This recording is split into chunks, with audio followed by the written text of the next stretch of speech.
What's going on, Imperials? It's Emperor Cubone here. There are plenty of strong Pokemon out there, but there are also the ones that you have to step on along your way to becoming the very best. We sometimes forget our humble beginnings, and all the little cute Pokemon that fill out the majority of the early routes in the game. None of these Pokemon are incredibly strong, but that is the point. You won't be making a team out of these anytime soon. But what if you had to? Out of the Pokemon considered the weakest, which one of those is the strongest? While starting in Kanto, I'd like to go ahead and dispel some assumptions here. See, by my reckoning, Caterpie and Weedle are two of the weakest Pokemon from the original Pokemon region, even though their evolved forms, Metapod and Kakuna, get all the flack for being stereotypically weak. I've even made jokes about it too. Now this of course stems from their wild level up moveset, which is just Harden. However, we're not talking about wild Pokemon. To be given their best shot at being strong, we'll be including any and all moves a Pokemon could learn from tutors or through breeding, and that even means from previous evolutions. So, not only would that give the Cocoons 2 extra potential moves from their first stages, but also extra points in their base stat totals. That's another important aspect of what makes a Pokemon strong or weak. As much as I personally subscribe to the idea that you should use your favorites, the cold hard numbers mean that some Pokemon just never get the chance to do any better. And these two early game bug types do both have a total of 195. Caterpie can have a total of 5 moves in all, resulting in 3 attacking types for coverage. And of course, being a pure bug type, it has 3 weaknesses, but also 3 resistances. Weedle is largely the same, with 4 possible moves resulting in 3 attacking types, but does get dual stab with being a bug poison type, which also affords it 4 weaknesses but 5 resistances. You'd think it'd be hard to find anyone else to match that level of minimal effort, until you remember that Magikarp was also in the Kanto region. This floppy little fish also has a useless reputation. The dex entries don't really help much in that regard with this one. But this reputation is slightly more warranted. Magikarp can just scrape by with a full moveset of 4 moves. Of course, one of those is Splash, so should that really count? It can have 2 attacking types, neither of which are Stab, and its most powerful move is Bounce, being only 85% accurate, requiring 2 turns to hit, and only has 5 PP. And to top all of that off, its base stat total is 200, only 5 more than the bugs from earlier. But don't worry, its physical attack, the only kind of move that it can use by the way, is sitting at a pitiful 10. The only solace is that Pure Water is a decent typing, with 2 weaknesses and 4 resistances. But with only 3 moves at such low power, that doesn't really make a difference. So if you ask me, this bony water dweller could easily be considered the weakest of the Kanto Pokemon. Now in Johto, there are an abundance of baby Pokemon, which are intentionally weaker versions of Pokemon that we already had. And looking at the totals, Pichu has the lowest base stat at 205. Another deterrent to using baby Pokemon competitively is the fact that they learn precious few moves through level up, mostly because they're supposed to evolve. But Pichu can only learn 6 moves naturally, only one of which is an actual damaging attack in Thundershock, which is a bigger problem because its physical attack is somehow higher than its special. Now, Pichu can learn a whole gaggle of other moves through breeding and move tutors and the like, with 10 possible attacking types in all. But coverage moves can only do so much when your defenses are naturally so low.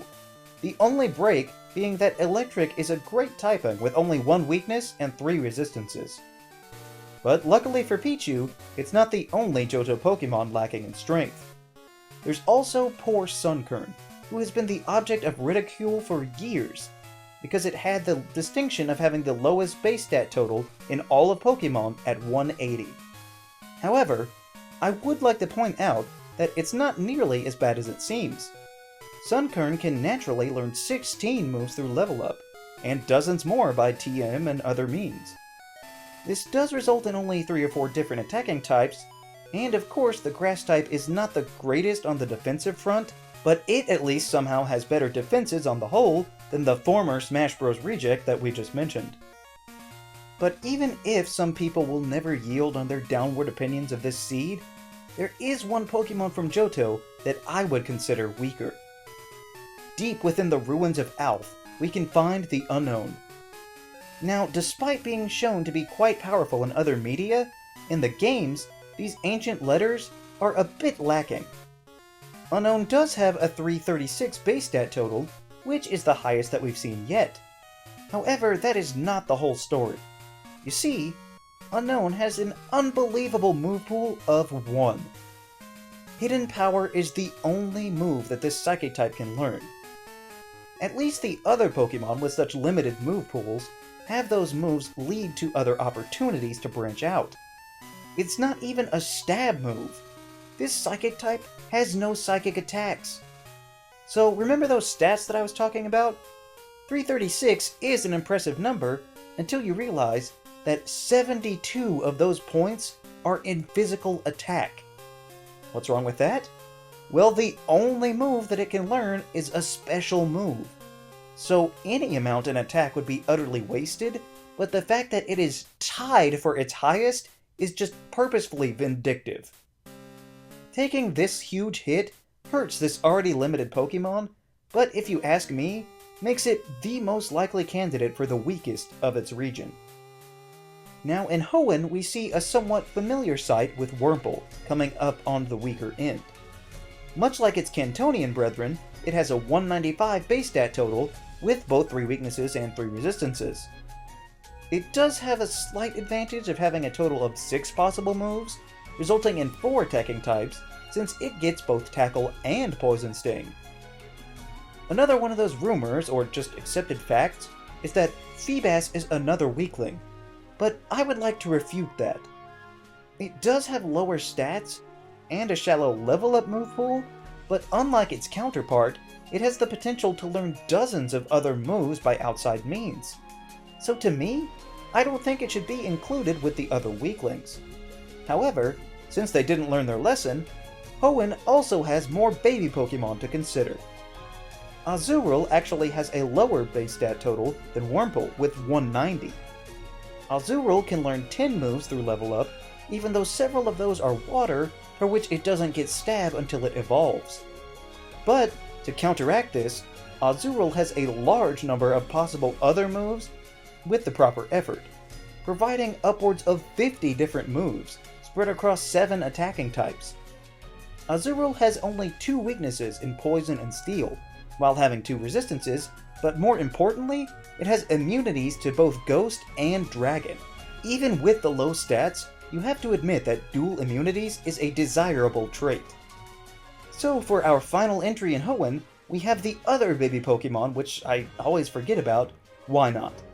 This baby being the pre-evolution of Wobbuffet, which means of course that it has very few moves available to it. 7 in total to be precise, and none of them are direct attacks. Only Counter and Mirror Coat can do any damage, and one of the moves is Splash, so really it only has 6 moves. Wynot does have a 260 base stat total, which seems monstrous compared to the other low balls in Hoenn, but really half of them don't matter, because it can only attack based on what it's hit with. Now, if it's fighting anyone of actual grit, it would likely fall immediately. And then if it's fighting another one of these weaklings, it wouldn't really have enough juice to hit back and kill them. So being a one-trick pony is one thing, but not being able to pull that trick off means that you're pretty much next to useless. Meaning, if you ask me, Wynot should be considered the weakest Pokemon from the Gen 3 crowd.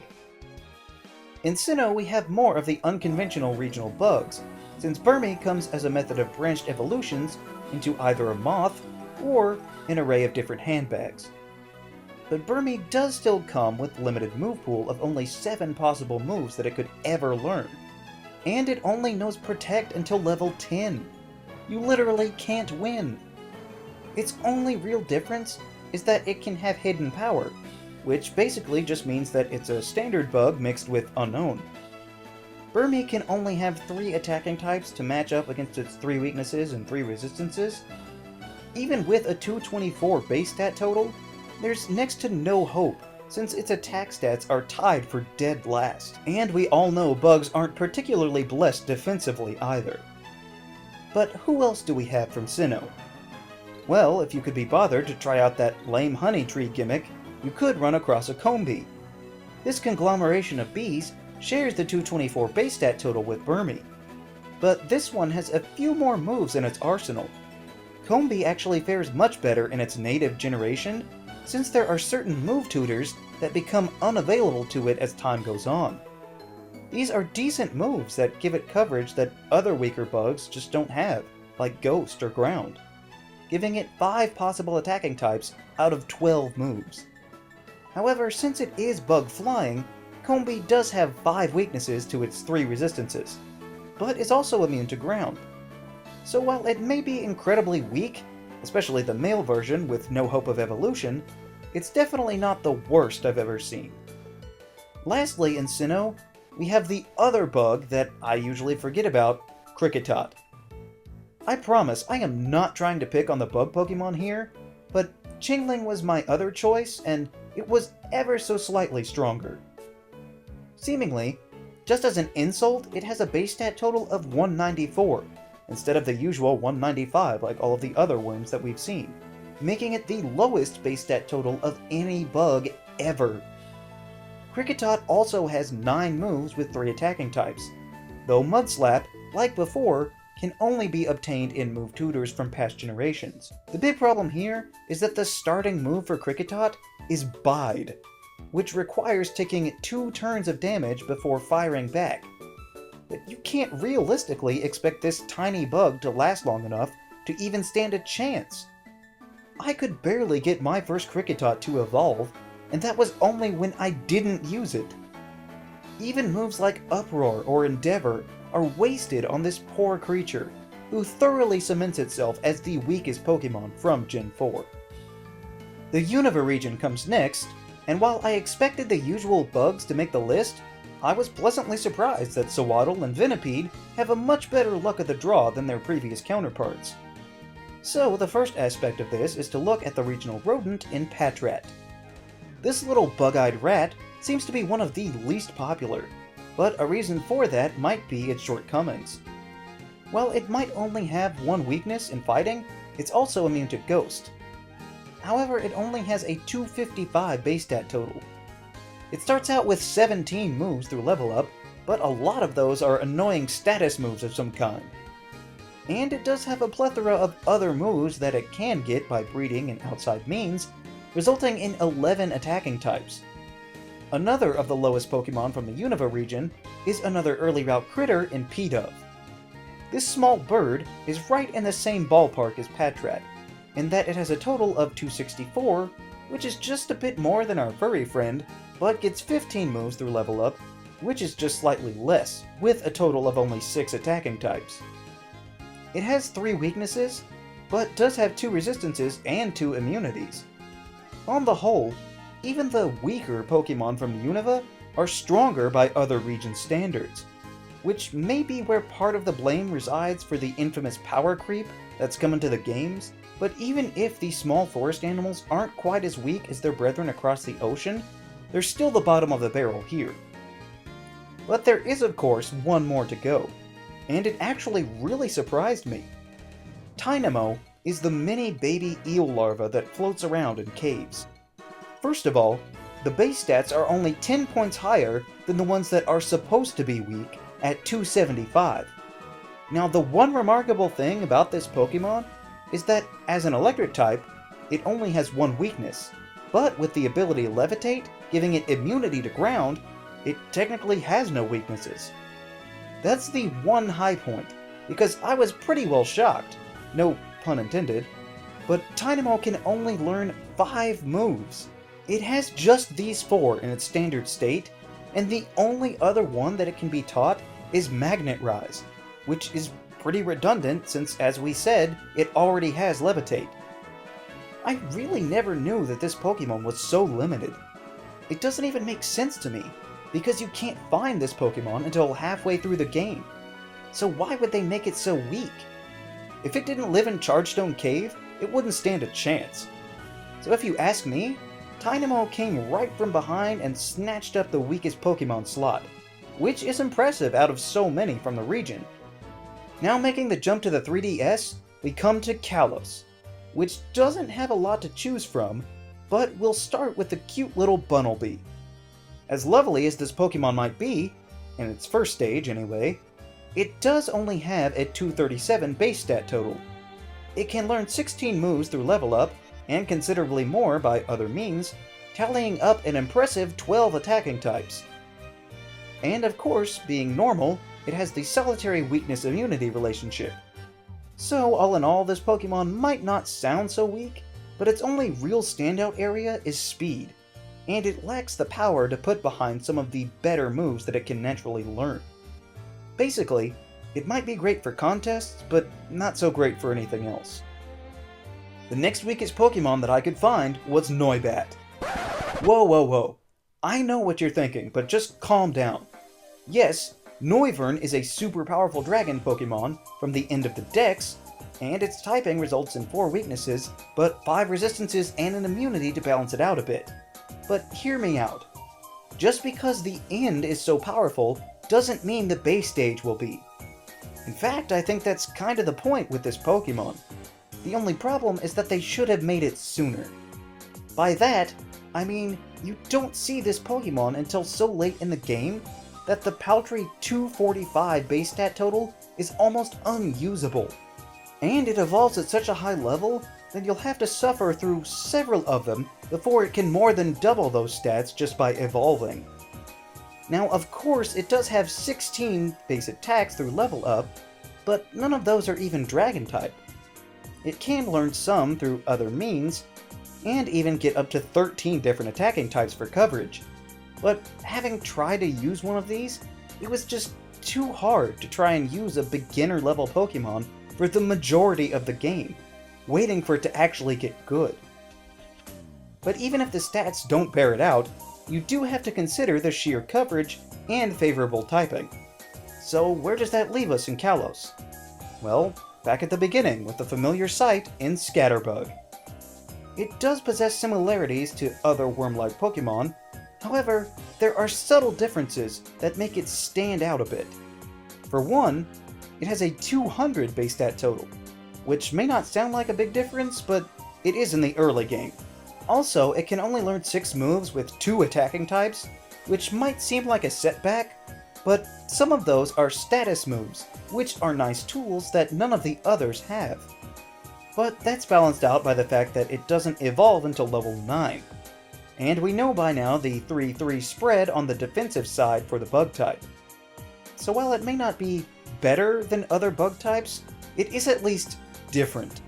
But that's not quite enough to save it from being the weakest Pokemon in its native land. And finally, we arrive in the Alola region, where again we are limited in the number of Pokemon that can be chosen, and to my surprise, after looking through the usual suspects, none of them really qualify as being the weakest, so good on them. The first actual candidate is Bounsweet, who I was actually surprised by. Considering that it results in one of a very few 3-stage lines, you'd think that it would do better. Bounsweet only has a 210 base stat total, and we've already been over the drawbacks of being a pure grass type. And having all but one of your stats in the 30s doesn't really help things. It only gets 9 level up moves, and yes, again, one of them is Splash. You ever notice how the already weak ones seem to have that useless move? But while Bounsweet can have 5 or so attacking types, Grass, Normal, and Fairy doesn't really help it out much in terms of viability. Which is a shame, because I do like this fruit Pokemon, but that can't save it from its inherent lack of strength. One that I really shouldn't have been surprised made the cut was Wimpod. I mean, come on, it's right there in the name. It's literally a wimp. This poor frightened little bug does have 230 points in its base stats. Unfortunately, everything else is working against it. It's got decent speed, but just take a look at its comically bad move pool. It has Struggle Bug and Sand Attack. That's it for level up. So if for some reason you want a decent Wimpod, you will want to breed it and have plenty of TMs handy. But even if you do, you'll still have to worry about its very situational ability, Wimp Out, that automatically switches you once your health is below half. And considering those defenses, it's gonna be happening a lot. So Wimpod is definitely a contender. There are some other Pokemon that come to mind, namely for me, Pyukumuku. This is mostly because it can really only learn status moves, or moves that require it to take damage first. But that's not really fair for me to include it just because I can't make that playstyle work for me. Besides, its base stats are considerably higher. And then of course there's Solo Wishiwashi, which is the new holder for the title of Pokemon with the lowest base stats with 175. However, it isn't always in this form. When schooled together, it ends up being stronger than a pseudo-legendary. So I don't think it's fair to call it the weakest Pokemon when it isn't always the case. So, who is the weakest Pokemon from Alola? Well, I was having trouble with that until I reached the bottom of the list and remembered that the legendaries from Alola start their life as a meager cloud of gas in Cosmog. Cosmog is the epitome of what makes a weak Pokemon.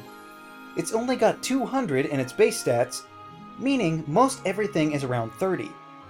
And it's got a whopping 0 attacking types. That's right, because this little psychic type can only learn 2 moves, ever. And those moves are Teleport, and once again, Splash. It would have been better if it only had Teleport than to insult it by giving it the ability to jiggle around uselessly. I get the narrative reasoning behind these limitations, but there is literally no way to train this thing on its own.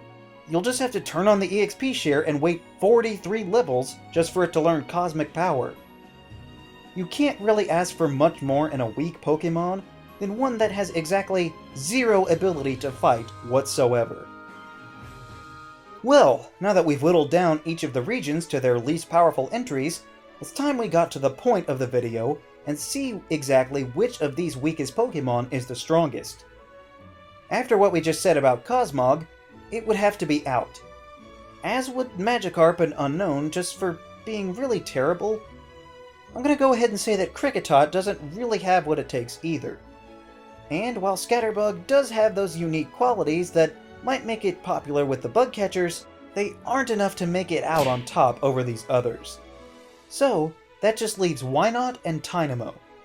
And after really considering all the options, it comes down to this. Wynot can hit back whatever the opponent does harder, if it can properly predict the incoming attack. If not, the best it can hope to do is to take the enemy down with them with Destiny Bond. Tynamo can hit on either the physical or special side, if need be, but is also able to paralyze targets, which makes me think that it could be more useful in a general sense, but also, honestly, just picturing these two in a fight. That, coupled with the fact that it has no real weaknesses, makes me think that out of the pool of the weakest Pokemon we could find, that Tynamo is indeed the strongest. So, if you ever find yourself in the bizarrely specific situation of having to use only the weakest Pokemon available, you'd probably want to pick the Unova region as a good place to start. I did my best here in trying to determine the results based on the facts as much as I could, so hopefully you can plainly see my reasoning behind the final outcome. What are your thoughts on the strongest, weakest Pokemon? Let me know down in the comments. Also be sure to leave a like, share this video, and subscribe so that you too can become an Imperial today. And we'll see you around next time!